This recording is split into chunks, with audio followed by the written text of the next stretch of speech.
Hello, Steve at 39. Well, apparently I was asleep at the wheel because I missed a few things. And this is a huge one. There was a preview yesterday for the new Unsolved Mysteries series, and I didn't even know it had been released. Um, I was initially excited. I've been waiting to see something on this. I did hear something was coming out soon, but I'm still very cautious. Now, the preview itself is only about a minute and 33 seconds, I think. They have, of course, interviews with people. They show footage of the reenactments, and the series does seem to be the same as the other Unsolved Mysteries series. Basically, it's people telling their stories. We see the actual people interviewed, and then we see filmed reenactments of the stories. And the idea, of course, is that you want to help, you want to solve the mystery, that you're going to um, contribute, and it's going to be interactive and not just it's not just a TV show like a fictional show where you're just going to have characters and stories, and it's not so much just a documentary. So it's going to be like the original show, which was what made the original show unique. Um, and like the original show, it had very high quality reenactments and scenes. So basically, the first thing that it says is that it's from the original creators of Unsolved Mysteries and the producers Stranger Things. And this is kind of where I start to worry a little bit, because I do think they're going more for quality than quantity, and they are probably spending more time on trying to make the reenactments more like a TV show or more entertaining than focusing on actually showcasing stories and solving cases. The fact that they're only doing 6 stories or 6 episodes, um, that really was what bothered me when I first heard how limited it was. I'm like, well, that kind of defeats the purpose. The kind of purpose of the show was to get stories out and to get people involved and to get awareness. And if you're only going to focus on 6 stories, how much good can you really do? And it does seem they're spending all their money on bringing in some, and this where they, I'd never, it's always baffling how the people who produce and release shows and movies are so removed from what the shows and movies actually are and what the audience is and what they actually want. Um, they're focusing, seems to me, by bringing these fancy producers from the hottest Netflix show, um, and focusing on the quality of the recreations and the stories within the episodes, rather than, like I said, actually just showcasing more stories and actually focusing on the viewer interaction and the interviews. And I just feel like they're focusing on the wrong elements. And the show itself, while it may be well produced and look good, it's not going to be expansive enough to really capture the imagination. Will sort of be gone on and gone and done, I think, pretty quick, and it's not going to catch on and have the legacy that the old show had. I mean, they did so many stories, and they would just record new stories and just repeat the old stories again and again, and the ones that weren't solved, the ones that were solved, they would then feature, um, you know, solved. And then they would just show the ones that hadn't been solved again, and create new segments. So you might have an episode with 4 segments, and one might be new, and the other 3 might be old ones that haven't been solved yet. And then at the end, they might have a little story about whatever one was solved recently. So that worked, and worked for a decade with the original production. And then I used to know all the details, but the show was produced for about started in '88, and I think they finished production in 2001. So what's that? 10, 13, 12, 13 years. And a lot of that was just retreading the same stories, but the whole point was to report the stories that hadn't been solved, and to get people to write in and call in and actually solve the cases. And they did, and it worked. So I'm sort of cautious that they're treating it more like a TV series, and they're going to be focusing more on the fiction, not the fictional, but the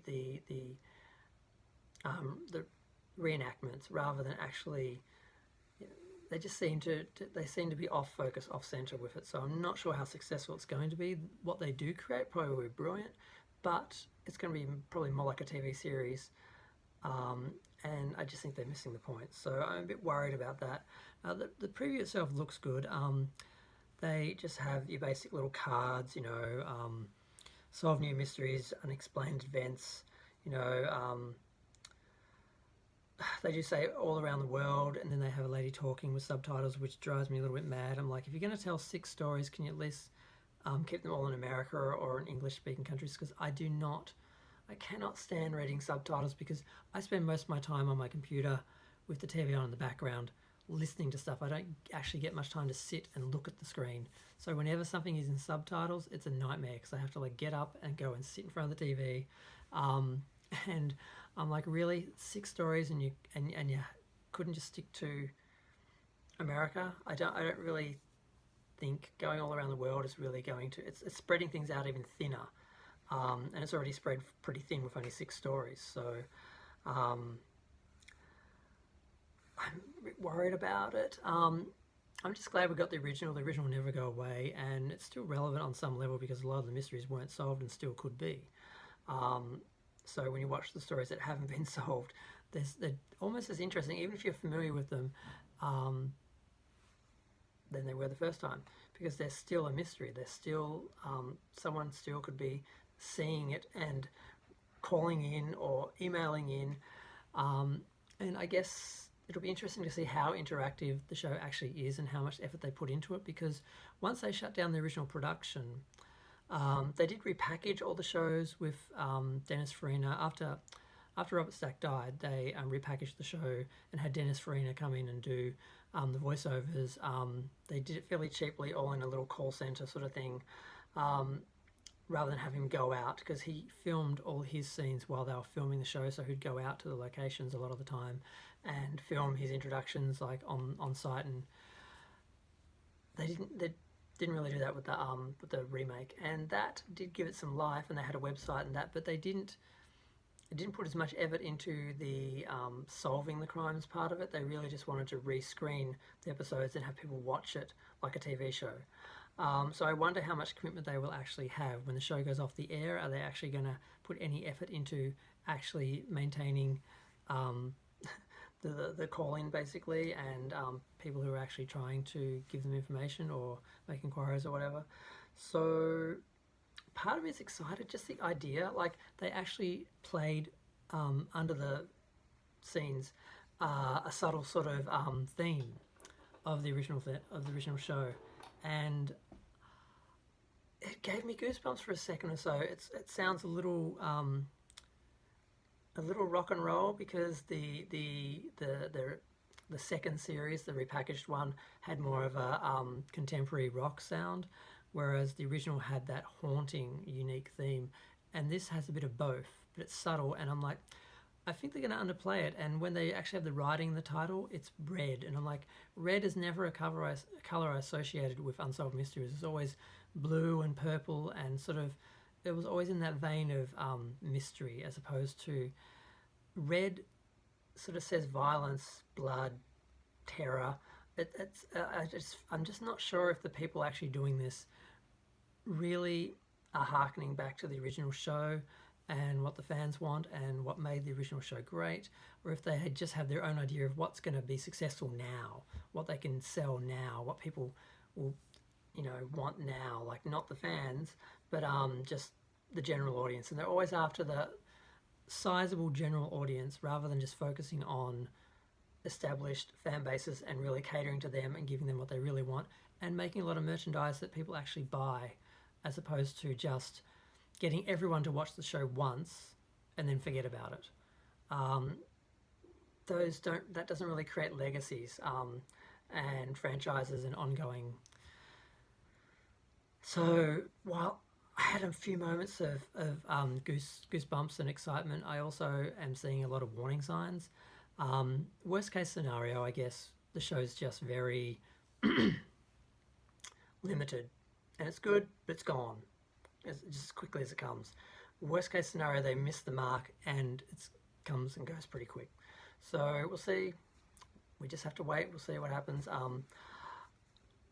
don't know. I guess I'll keep talking about it. I did a few videos on Unsolved Mysteries on my first channel, but they got deleted, and I lost them when the channel was deleted. So I might actually go back and do a little bit, because I was fairly obsessed with the original show and I did love it, and the history of the show itself and the production is interesting, so I might go back and do something on that again. But feel free to share, like, comment, subscribe, let me know what you think. If you've got any information about the new show, feel free to let me know in the comments. Comments are good. I'm going to go. Thanks, bye.